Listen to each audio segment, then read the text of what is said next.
Okay, so I needed to make a video about a few things that are going to be extremely disturbing.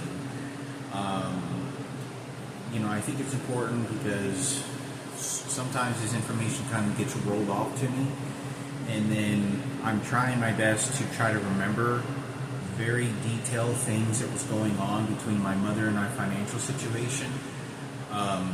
And the people that were attacking me. And, I wanted to make this video because I'm going to make several videos. And I guess I'll start off with Frankie and my mother's communication and how they used to deal with things. I know for 100% fact that it's impossible.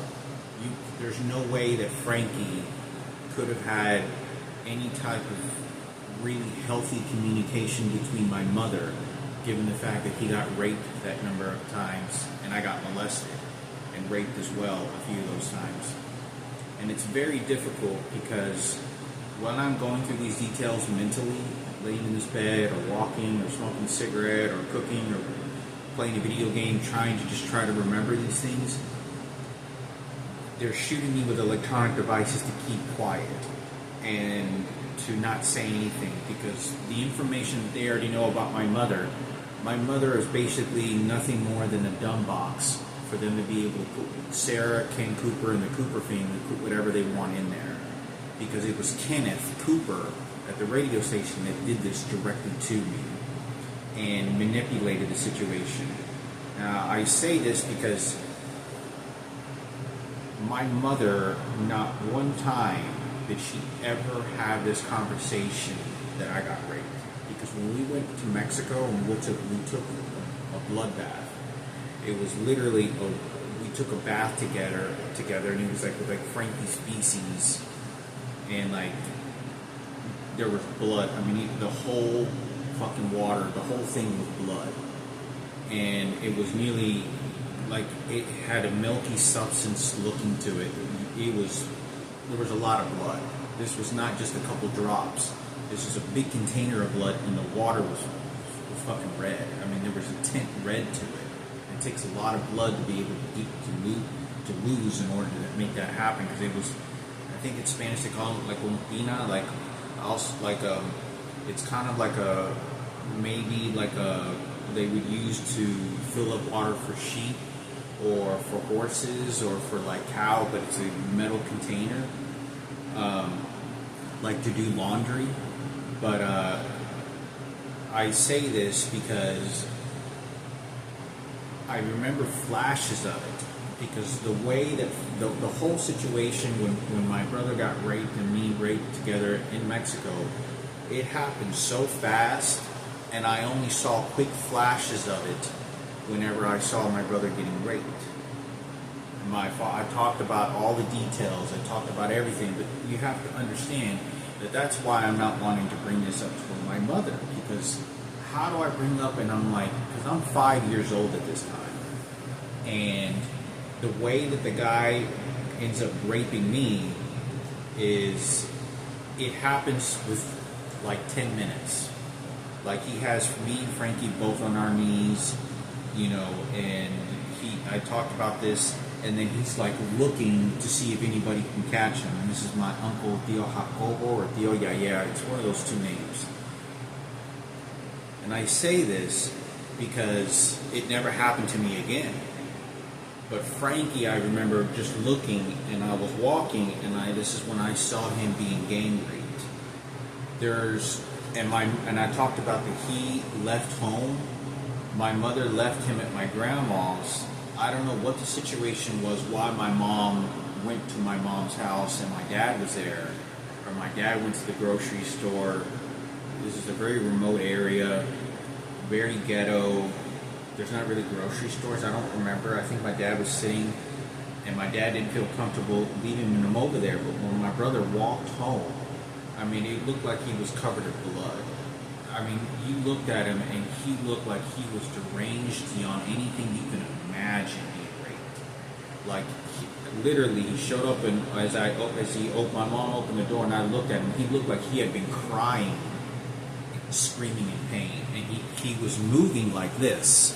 He was moving like this, like he had been raped anally, horrifically. Like he was just kind of like, why did you leave me there? Or like he had sort of a tilt, and he was kind of standing like this, like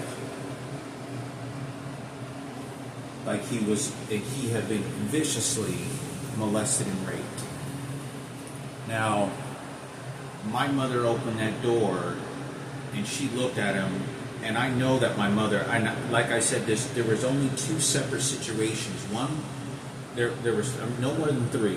One was when I was with Frankie. It happened very fast. The other one was when he was trying to get my mom to leave my grandma's house when we went there to visit with my dad, and that's how it could have happened, because someone drug my mother out of the picture so that he could victimize what he wanted. So just like Ken Cooper and Sarah Cooper did to my mother and me. So I wanted to make sure that this is an understanding that that's whenever I was walking and I got scared and it was just a sheep. So I talk about this because when that situation happened, I still don't even remember being at that property very long, and I don't know. I think this could have been the same day as when I talked about that my uncle took us away. My other uncle. It was another uncle who was like a boxer, real short, tiny guy. I mean, this guy's like 5'1". I mean, he's tiny, and I think that it's important because when this guy ends up, I think this was the same day that this had happened to. But I want to make sure that this is an understanding. To me, that it happened, it was very quick, did get molested and raped, and he had Frankie under his control. So I want to say this because the day that we were only there in Mexico for a total of no more than probably 2.5 weeks, no more than 20 days.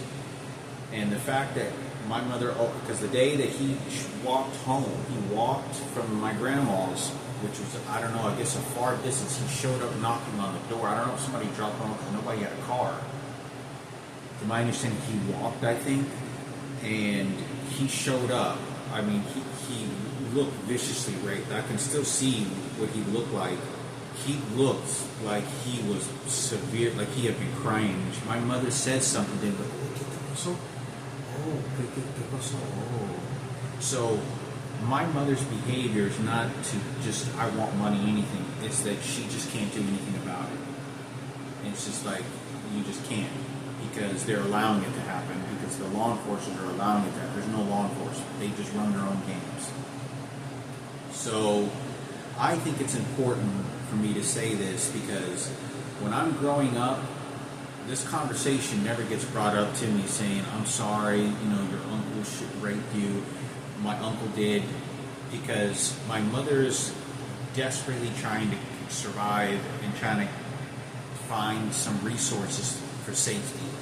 And she can't because my Aunt Lupe knew about my brother being raped when I was a kid because she brought it up to me and she used the church to use it. And I don't think Joni knew. I don't think she might have, but I don't think she knew. I knew my Uncle Beto did at some point, and he knew that several other people did. But I brought this up because I don't know when is it that family members started to find out or heard something about it, that they just knew that, okay, that guy's under investigation, that they're gonna put him on lockdown, but he doesn't ever go to the penitentiary. Neither does the transgender wife, Diana. So I wanted to say this because I think it's important, because it really makes me look like, why is Hector not saying anything to his mother? Why is Hector not defending the situation many years ago? It seems that he's only chasing after his dad's money and his dad's house. And no one took credit of anything of my father. Like, people don't, there's no cameras for it. going by what I have to say, if I say that I barely visited him, they're more likely to believe and follow that. But if I said I was really close to him, they're like, I don't know if you were that close to him. He was just kind of the guy sitting in the corner throwing money at you, he's gay, remember? But nobody knew about these things. So I think it's important. On a side note, I want to say is I think Michaela works for the real estate business. I think she's a real estater. So she's going to be a key role person to find out what that financial situation would have been like with that house. She's a financial real estate investor. Like, she has a real estate license, so she'd be able to probably help me with, help my mother and help whatever it is situation to find out why is it that these people are able to take over. Because it was a war between Sarah Cooper taking over the house, Ken Cooper taking over the house, and my dad, because Sarah Cooper wanted to bridge herself to my dad, and when she couldn't, or maybe someone had stopped her, she cut me off because she wanted to retaliate, and that's why everything happened the way that it did, in retaliation toward my mother, because she can't think for herself. And I'm the last spoken person. So I think it's important for me to say this because the gay community and the white supremacists that are primarily doing this, they were doing this for so long. I could never express to my mother in enough tears what they did to me when I was in high school.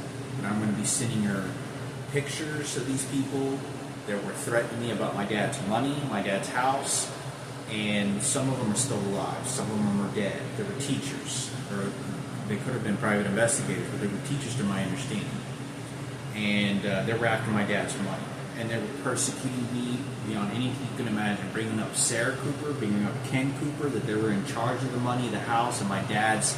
No one knew in my high school that my dad had dementia or had committed suicide.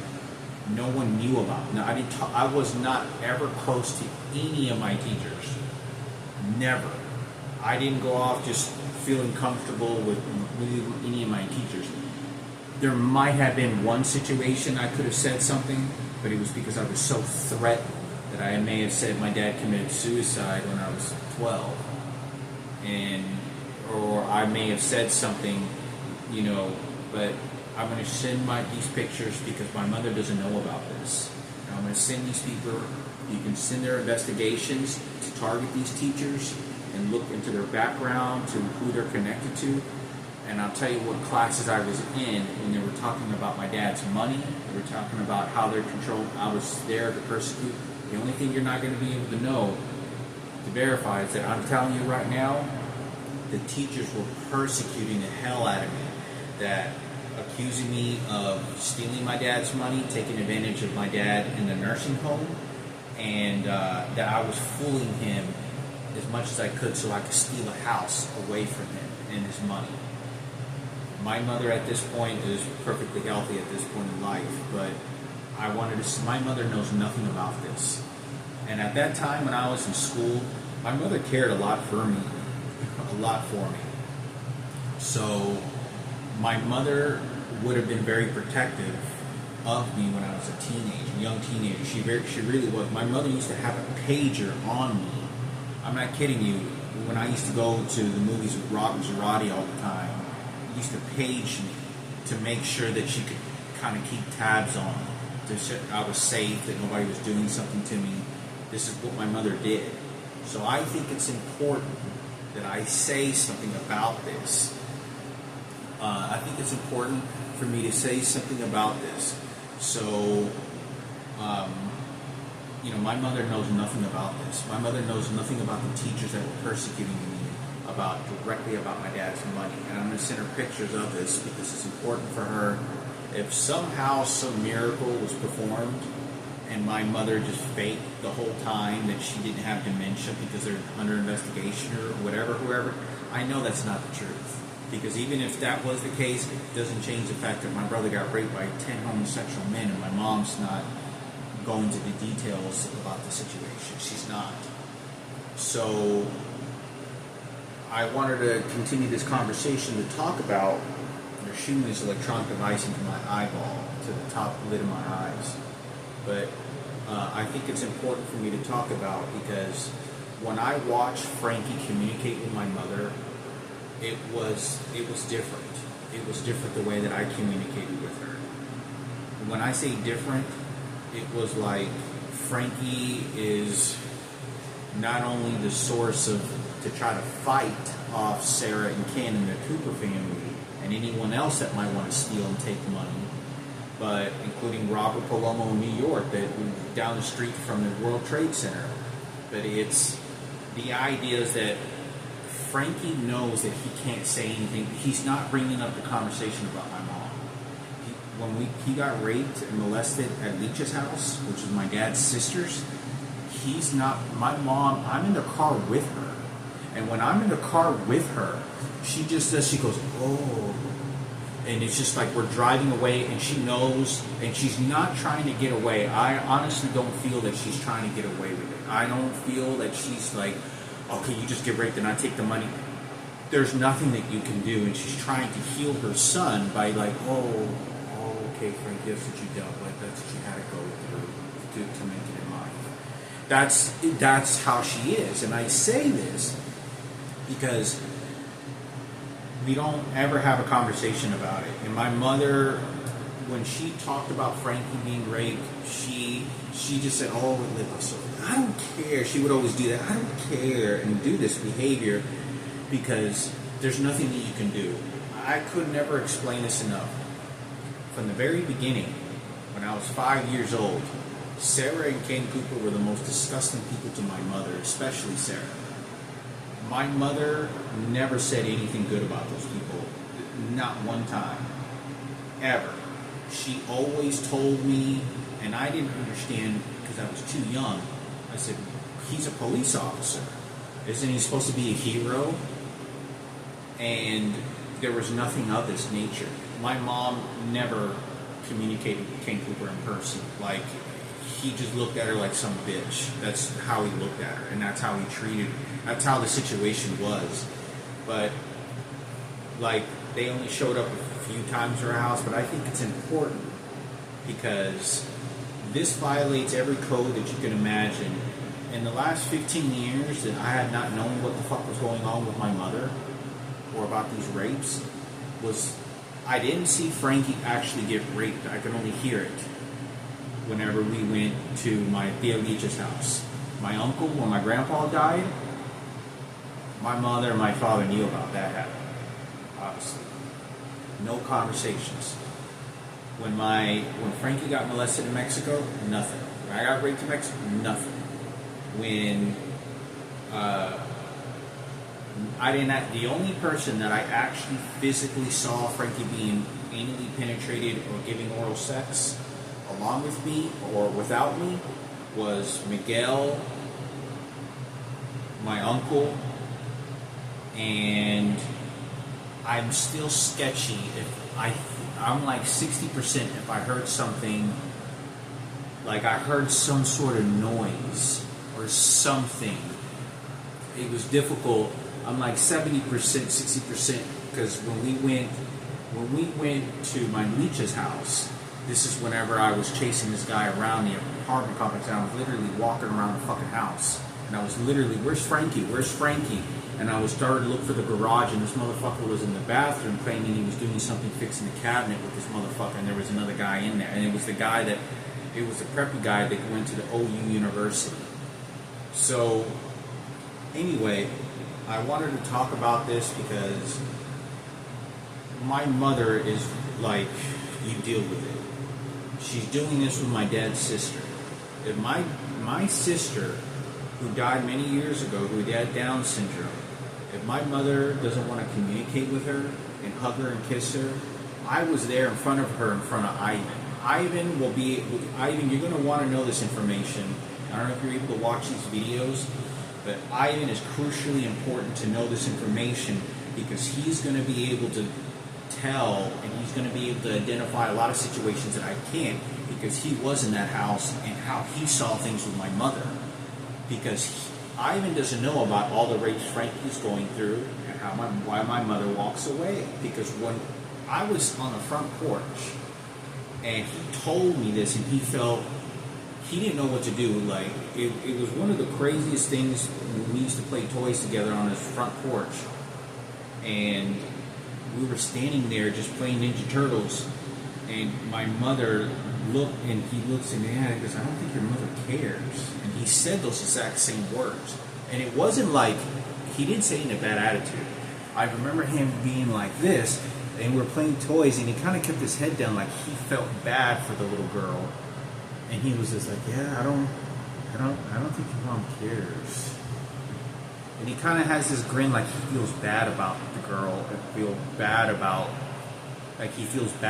her. Like he does. Like he's like this, and he goes, and I remember looking, and he didn't tell me, but he was very slightly, and he said, yeah, I think it's, he goes, I think, yeah, it's your mom's, yeah, and he doesn't really want to say anything.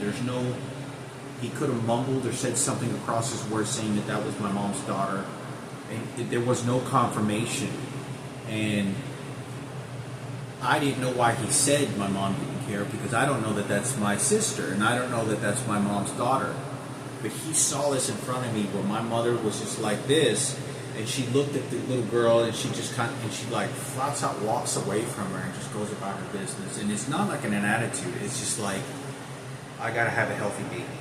Like, it was just kind of walking away. And I say this, I put my hands like this and do this because I think it's important, because Sarah Cooper's mocking this behavior, and Sarah Cooper has been sent to Las Vegas to stalk me, not stalk me, but look just like this person, and she's doing this behavior to infuse this very disgusting behavior with the relationship between her mother and her daughter, to now Sarah Cooper, no, that's her angel dead, and that's how her angel was protecting the little girl, and she did her side on the side. So I say this because this dead little girl is free game for Sarah Cooper, without a doubt, for all these years, what was going on. And as much as it's been going on for 15 years, it was Kenneth Cooper at the radio station that did this. Because when I'm communicating with him, nobody understands that relationship when I'm around him.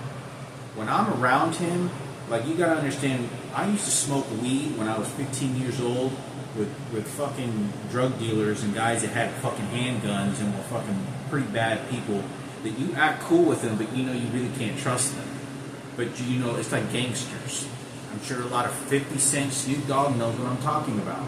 You're around people you don't like, but you know you smoke a joint or maybe drink a beer with them, but you know they're dangerous to you. That's exactly how it was. So, in this particular situation that I want to talk about is, you know, I kind of lost my train of thought, you know, but that Kenneth was involved directly to this, maliciously talking about he wanted ownership of my dead sister, he wanted talking shit about my biological father, mutilating my father who raised me in a lot of senses, and he was mouthing off because he knew he could use the police officers against me, and that's how he used them. Don't worry, my people, my community, my gay community, police officers, you know. He's lying. He's betraying, backstabbing, so when I'm around him, I always try to act cool around him. I always try to act cool as much as I can. But I knew that the minute I knew that there was something very deep penetrating that was going on, something that I didn't understand, because he's entirely not wanting to forfeit the situation. And it's not protecting himself. He wants to go after my mom directly and give the power over to Julian. And that's what he does to me, claiming that it's just for Sarah and Ken. So I want to talk about this because he's cutthroating my mother. He's also one of the people, he was constantly telling me, don't talk to your mother. You just leave her alone. And he knows about the rapes that happened to Frankie. He knew at least one of them that had happened with Miguel. He knows my mother has dementia. He knows that I'm literally, when I'm talking around Kenneth and Sarah and Ken Cooper, right after the funeral, and Kenneth, I was the only person I had communicated with that family, I'm spilling the beans on everything about my mom and dad. He doesn't one time bring up my mother's dementia, Frankie's rape, directly at me. And I'm feeding questions to find out information about him, because you don't understand that I'm throwing myself into this pit of snakes also for my mother, because I want to know. My father's dead. My mother doesn't know what's going on. She has a first grade education. She doesn't know what the fuck's going on. I need to find out what it is, because I understand he has to sort of protect himself and kind of be careful. But I have to find out, because I try to maybe get a sense of maybe something else that's going on. But I didn't know this motherfucker was a transgender. And like I said, there was just something fucking weird. There's something that's off, not normal. It's not normal at all. So I think it's important for me to talk about, because, there's $175,000 that end up disappearing. And, I think it's important. My mother, her twins are going to want to find this out. My mother does not know about the high school teachers ever threatening me about my dad's money, house, and that I was trying to persecute me, because they persecuted against me, claiming that I was only after my dad's money and my dad's house. One of them was so directly hateful at me, I could never express enough. My mother doesn't know about this. And I was thinking, and I was trying to think the last few weeks, what the fuck do these teachers, that's why that motherfucker did this, and that's why that motherfucker did this. Because nobody knew about these details. I swear to God, you know what the teachers were doing? I swear to God, this is what the teachers would do. They would get the paperwork. I'd bring my homework or something like that, and they'd be laying on the chair and go, yeah, here you go. And they would do that when I would walk in. And they would come by me, they'd be at their desk, and they'd look directly at me and do this.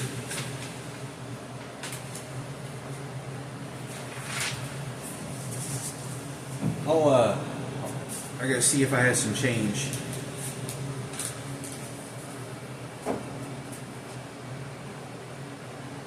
And stay real quiet. I swear to God that this is what they would do. At that time, I had no idea anyone knew about this money. My dad's $175,000. A few of them, I'm pretty sure, at least one of them, they're already fucking dead. One of them may still be alive. But I wanted to make sure that my mother does not know about this, that somebody was persecuting me, and they're going to claim that they wanted to give it to my mother, because my mother does not understand what the fuck is going, you don't understand how desperate my mom's situation is, that it's not just a desperation, but it's a very aggressive behavior as well. That my brother's being raped, and she's still trying to get to an attorney, and they're turning the tables on her. I watched the attorneys turn the tables on her in front of me. I watched them with my Aunt Lupe. Lupe can tell you which lawyer it was, because they had to pay. I don't know if they used a credit card or Lupe if it's the one that got the lawyer. But when I was 12 years old, my dad committed suicide.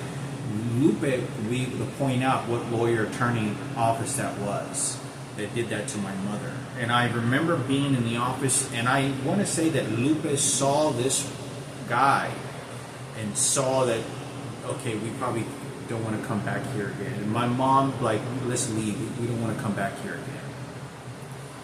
Because the guy was literally like this in front of my mother. He literally gives a packet and he goes like this. Oh, here you go, like defending my father in every which way, that this is a stupid bitch just trying to steal the money. Like, I watched this and I couldn't understand what they were talking about. Like, I'm 12 years old, you're talking about a little bit lawyer shit. My mother has a first grade education. I just know that something's not there. My dad's in the hospital. My mom wants the house. Something bad is going on. This lawyer should not be talking to my mother this way, behaving this way. He doesn't know who we are. So he said something about emails, and I don't know what it was, but he said something that he was going to email Lupe. I would look into it. I don't know if emails would be able to get confiscated 30 years ago when emails were available, but you might be able to get this information that way. So, but I think it's important for me to talk about, because when I talk about the relationship between Frankie and my mother, when they talk, Frankie used to always go to the kitchen and he used to talk to my mother all the time, and he'd stand right in front of the washer, and he always stood in front of the washer, and he'd talk to my mother, and my mother would be cooking or saying, she kept her distance. And when I'm watching this behavior and how Frankie's talking to her, it's almost like he's pleading and wanting to also give to her. Like he's wanting to say, I'm suffering for you, and he was like, well, Mom, you know better. I love you. Like he does. Frankie loves my mother without his mom. I taught we're all kids. We're growing up. And I think it's important to understand. It's hard for me to express that what Frankie did is very profoundly heartaching, because he's not only getting raped, but he has to get on the phone with Sarah and Ken and tell them over the phone, don't you ever fucking call here again. And my mom is standing on the other side of the phone, like standing on the phone while they're in the kitchen on the phone, says, no, dile ese, quiere ir a la casa. No, Sarah, bitch, she said, no, I don't care, because it was nasty. And Sarah, the only bridge that she wanted was to burn that bridge between me and my mother, using Kenneth to do it. I'm telling you, it doesn't change the fact that it did happen. They burned the bridge with my mother. My mother will never be normal again. And they laughed and they gave the money to someone else, but they wanted to make sure I wasn't going to get it. And they wanted to manipulate Frankie. That was the biggest situation with everything. So I think it's important for me to say this, because Frankie, he's trapped in his room being raped. What conversation do you think? He has no friends. Remember how you have to have a lot of friends and community to talk to people, to try to get away or ask for help or have a healthy communication? If you're being raped and my mother's being imprisoned by the police officers not doing anything, and the rapes and the threats that are going on with her and the financial situation as well, how do you think Frankie's going to feel comfortable to talking about my mother about anything? Because he has to leave the house. And my mother told me, when Frankie was like 18, I remember my mother saying to Frankie, oh, Frankie, ¿ya vas a acabar la high school? So she brought up Frankie wanting to move out of the house. You got to understand that now my mom has to then shuffle this, and that's what she had to go through in life to get what she wanted. No, let's give it to Kenneth at the radio station, because he works with the blacks and he's in racism. Because he's all about the rapes in the gay community. He's playing police officer, detective. The manipulation tools, I could never express. If Marco loves his mother, Julian, I don't think he probably loved my mother I think Marco really loves my mother. I think he really has a deep connection with her. And the reason I do is just because I think Julian is more ruthless. Julian is really barbaric and ruthless. Julian doesn't even understand that Frankie got raped by all these guys, and he's getting a free car. He's getting a free car. The Mazda 3 had like 30,000 miles on it, 20,000 miles on it. Frankie sold that car to Julian, and he sold the car to Julian for like $2,000-$3,000. It was dirt cheap. He basically gave the car to him like half the price which you would have sold it to on Craigslist or on the street. If you're selling a Mazda car with 25,000 miles on it for $5,000, he sold it to Julian for $2,500. He just gave him a free car away. That's what he did. And I didn't get into an argument with him about it, but I felt a little uncomfortable, and I thought to myself, well, he lives at the apartments, and my mom, it's like, all right, well, I guess Julian and Frankie wanted to sell him the car. He doesn't know that he's taking advantage of this, and Frankie's now giving away a car. That's what he's doing. And that's the problem with the situation, because Julian is very ruthless, but he doesn't understand how Kenneth was doing to him and to me. He has no fucking idea. And not only, he's also being cornered with his situation, because guess what? Kenneth is going to him and playing him stupid. Remember your brother got fucking raped? Oh, I know about Hector getting possibly raped too. But you're going to get a Kenneth story, and we're all going to feel sorry for him. You're going to get white race, is what you're going to get. And that's just, it becomes very prejudiced. That's exactly what it is. I don't like it for it to be racist. It is. 100%. You're white, we're going to make it right. You're Mexican, you're stupid, uneducated, I'm going to tell you what goes on with your money and the rapes. 100%. He's white, blonde hair, blue eyes, fucking white power. We're going to just scuffle around. We already going to forget the past, what we did. We'll fix things. You see how things work?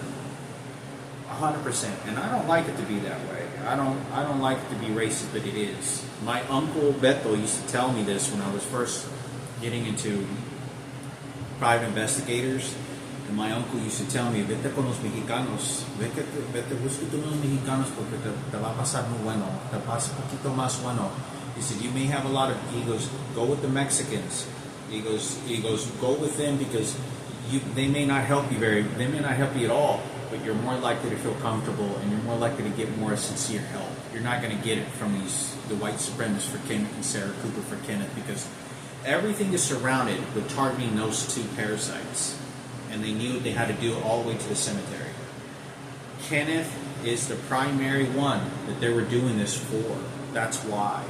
They worked as a team and he did this. So I think it's very important for me to talk about. My mother wouldn't have liked for him standing in front of that casket persecuting me and Julian while Sarah Cooper's laughing at the funeral. My mother would have never liked that. But he kept getting money, brand new car, and working at the radio station, publicizing how you're going to be the face and image of the radio station when Frankie's getting raped the shit out of and everyone knows about. Oh, just blame it on Michael Jackson. No, you're the radio station. Publicizing. You use that as a publicizing tool. Oh no, he was. So I want to make this very clear. I know I'm not trying to sidetrack the situation. The communication between me, Frankie, and my mother, it's pleasant. Everything, and they talk and they say some things toward one another that's only between them. But you have to understand that when my Frankie, like when he occasionally talks to my mother and he doesn't want me to hear something, he then feels trapped with, not trapped, it could be a sense of trap or the sense that he can't tell me everything because he's also fetching out his own life. Remember?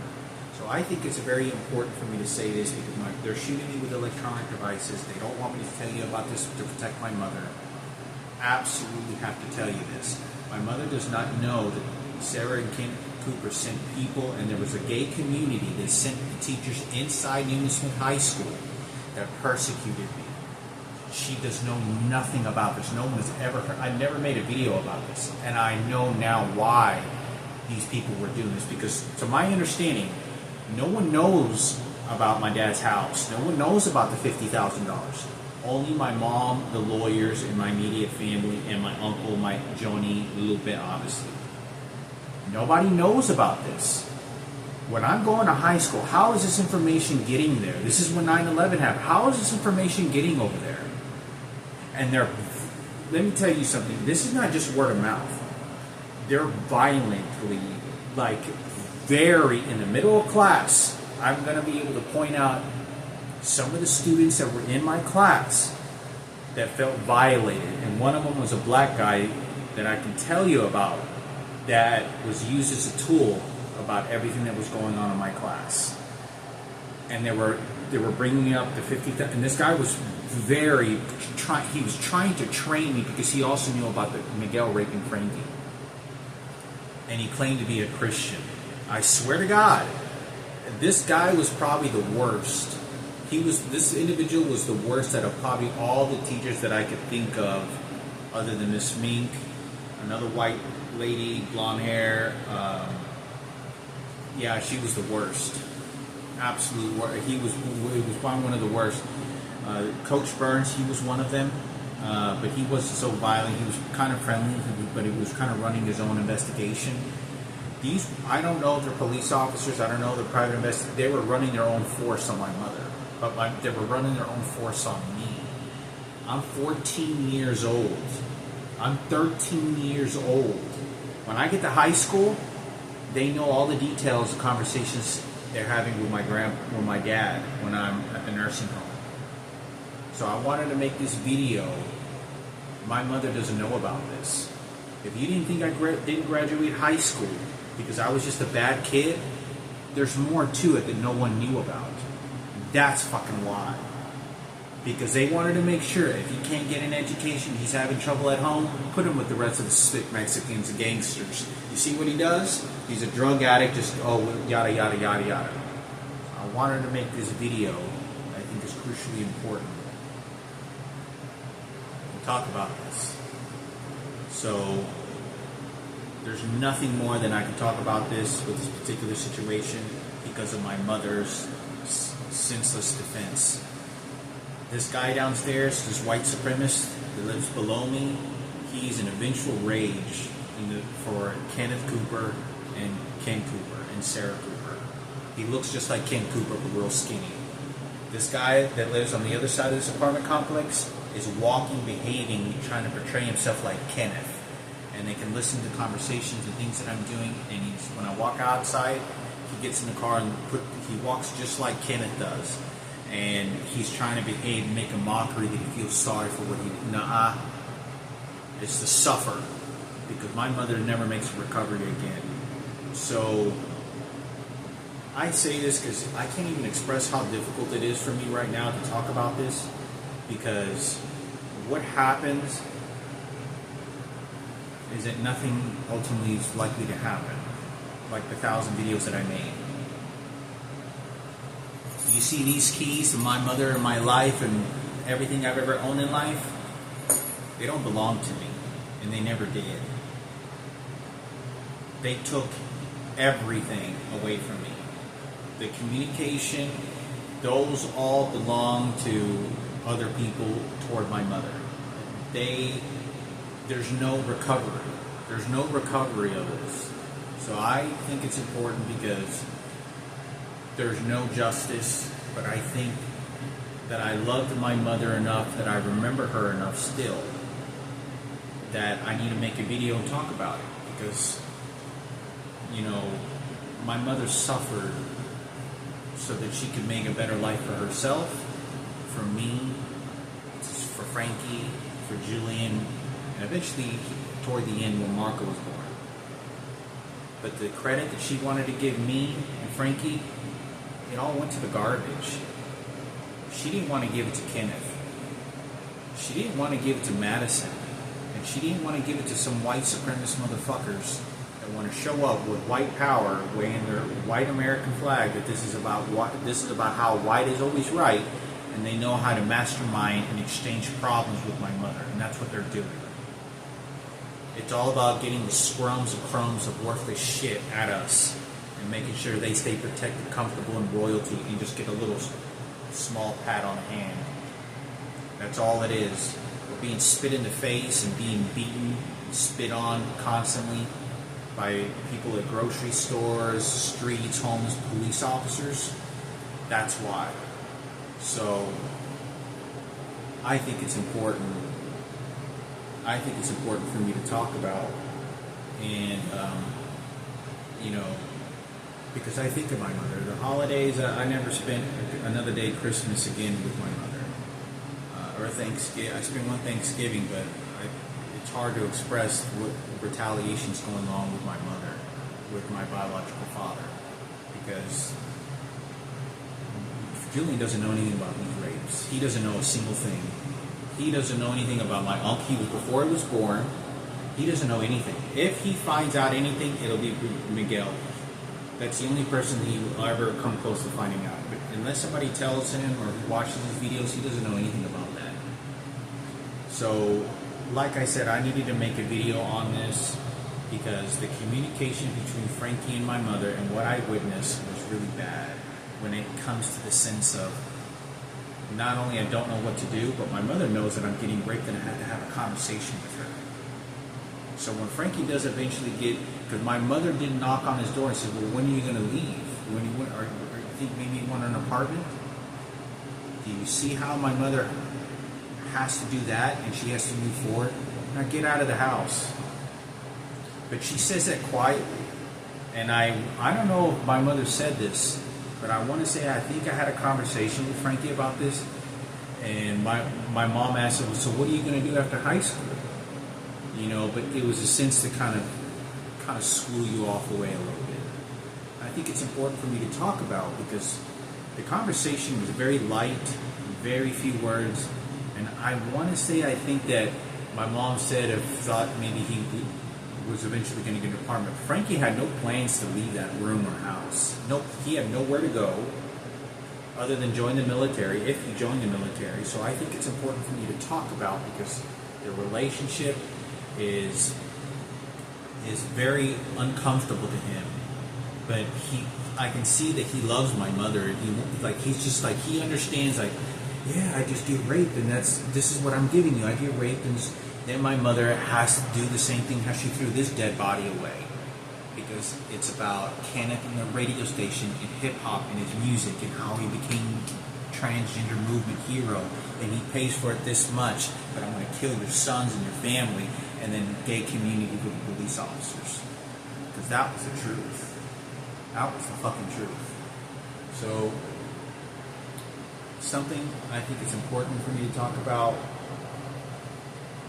I just can't even imagine, like, my mother knew about all these rapes, but he does care about my mother, and he's still very defensive. He's protecting her, but he's protecting her because he also knows he's not going to have my mom has to be aggressive, because when Sarah Cooper, when my mom brought up this apartment, when Sarah Cooper and Ken Cooper charged at my mother and threatened my mother, not just on the phone but in person, and try to get Frankie on their side, my mother had to go to Frankie's room, and I want to say this, she goes and she just said it very easily. You know how like you make an easy threat on somebody, like they always do to me. She says, "Oh, Frankie, are you thinking about maybe wanting to get an apartment? Where are you gonna go?" And I remember her like walking away, not in mad, but like she has to take control. She has to take ownership that she's the mother and boss, but she's not. Because guess how much you move forward in? Guess what's happening to Frankie? That's why Sarah Cooper and Ken Cooper did what they did with the police officers in their investigation, people that they sent toward my mother, Frankie, and me. Jillian knows nothing about this. They know that this conversation is to lead, and it was them. Number one target is Kenneth Cooper of what he did. He's the lead gunner. He's the motherfucker. It's him. And they're working as teams to say this and that. That's a lie. When I bought this grow kit that was growing weed in my apartment, and I talked about this in this other video, David and Kenneth is the one that told me to buy it. And not only he told me to buy it, when they told me to buy it, they walked out of my apartment and they just did this. He goes, "Yeah, you should buy it." And then walked out like in an attitude like he was trying to sabotage me. Like, "Yeah, you should go and kill yourself. Yeah, do that." And I knew that he was doing that, but I knew that they were building two trust figures between me and this person. Because I knew Kenneth was still involved in the sense of family member of some kind. But when I purchased it, Kenneth was like, "Oh, you did?" And they were trying to sabotage me, like, "Oh, fuck you." Like, I know the drug game. Because I have been around people selling drugs, and I know how when you're selling weed, and I've sold cocaine for maybe like 2 or 3 months before my life, and I've been around most of the time.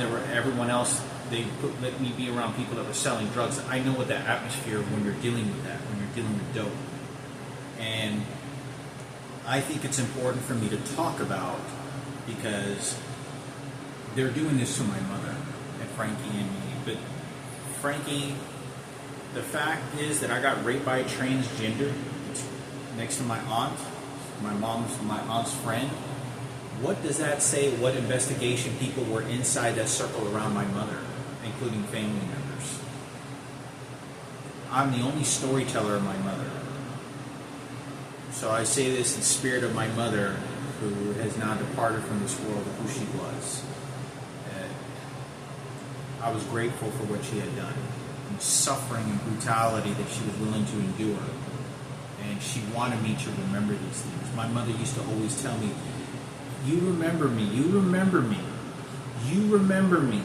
He goes, "You remember me." He goes, let me put memory. And I think it's important to talk about this, because this is all about white supremacy and the folk hero Ken and Sarah Cooper. And white blonde hair in Madison because they've already gotten older and they move on with the supremacy. And they did. I'm 41 years old. My life is over. The youth and prime that my mom wanted me to have will never happen in my life. It was taken away from me. My mom doesn't know that the police officers were giving me 45 fucking tickets. Because it's the police officers that were over at Standard Register, over at Advanced Graphics. So I think it's important for me to talk about. My mother is going to have a team of Mexican attorneys and smart people to defend the amount of people that did this and are going after my mother because they're going after me for it.